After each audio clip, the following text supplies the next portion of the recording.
آیا حضور علیہ السلام نے انت صاحبی فی الغار و صاحبی علی الحوض، اے ابو بکر تم غار میں بھی میرے ساتھی ہو اور حوض کوثر میں بھی میرے ساتھی ہو۔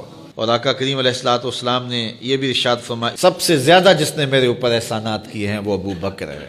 حضور نے فرمایا کسی کے مال نے مجھے اتنا نفع نہیں دیا جتنا ابو بکر کے مال نے دیا، جتنا ابو بکر کے مال نے دین کو، اسلام کو، میرے کاز کو نفع دیا ہے، میرے حضور نے فرمایا اتنا کسی کے مال نے نفع نہیں دیا۔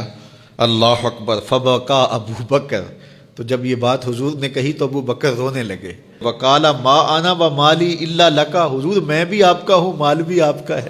اللہ اکبر۔ حضرت ابو بکر صدیق رضی اللہ تعالی عنہ نے حضور علیہ السلام کے ساتھ جو محبتوں کا ذکر کیا، اور پھر آقا کریم علیہ السلام نے ان کا جو اختصاص فرمایا کہ ایک خاتون آئی اور اس نے حضور سے کوئی مسئلہ پوچھا تو آقا کریم نے فرمایا پھر آ جانا۔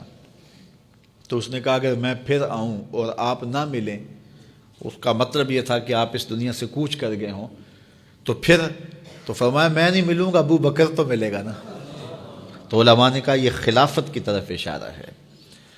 حضرت ابو بکر صدیق رضی اللہ تعالیٰ عنہ سے بہت زیادہ حضور پیار کرتے تھے، اور آقا کریم علیہ السلام نے اپنی زندگی میں 3 دن ان کو مصلی پہ کھڑا کیا ایام مرض میں، پھر 17 نمازیں حضور کی موجودگی میں حضرت ابو بکر صدیق نے پڑھائیں، پھر حضور کا وصال ہو گیا، اور یہ دردناک لمحے تھے حضور کے وصال کے۔ اللہ اکبر، صحابہ کے کلیجے جل گئے۔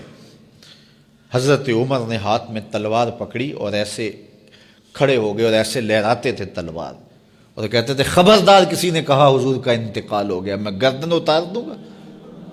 کوئی وصال نہیں ہوا حضور کا، حضور تھوڑی دیر بعد اپنی حالت پہ آ جائیں گے، یہ سکتے کی کیفیت ہے۔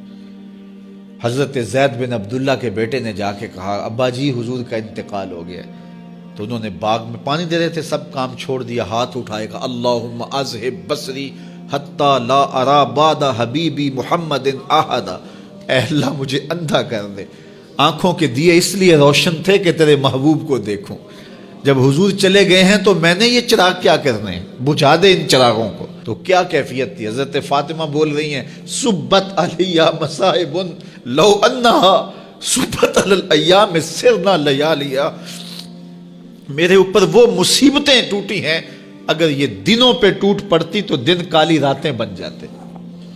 تو تھوڑی خبر تھی حضور کا وصال۔ اچھا، جب یہ کیفیت تھی صحابہ کی اس نازک موقع پہ، چونکہ منافق اندر ہی ہوتے ہیں، تو منافقوں نے ایک کھیل کھیلا، وہ صحابہ میں پھیل گئے اور کہنے لگے واہ واہ حضور کے دم سے رونقیں تھیں، مسجدیں آباد تھیں، سجدے تھے، قرآن کی تلاوت تھی، اب کس نے نماز پڑھنی ہے میاں، اب کس نے روزہ رکھنا ہے، اب کس نے زکوٰۃ دینی ہے، اب کس نے حج کرنا ہے، ختم کہانی، یہ بات کرنی شروع کر دی۔ اب یہ بڑی نازک صورتحال، تو کیا حضرت ابو بکر کا کلیجہ نہیں جل رہا تھا؟ لیکن اس موقع پہ حضرت ابو بکر کھڑے ہوئے، اور پھر حضرت ابو بکر صدیق نے لوگوں سے مخاطب ہو کہا لوگوں مجھے ایک بات بتاؤ کہ تم اللہ کی عبادت کرتے تھے یا حضور کی کرتے تھے؟ لوگوں نے کہا کہ اللہ کی۔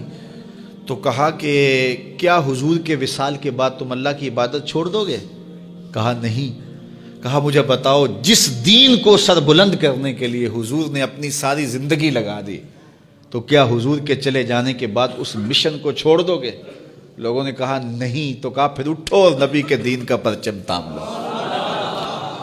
حضور کا وصال ہو گیا ہے، اب حضور کے مشن کو ہم نے اٹھانا ہے اور اپنے کندھوں پہ وہ بوجھ لینا ہے۔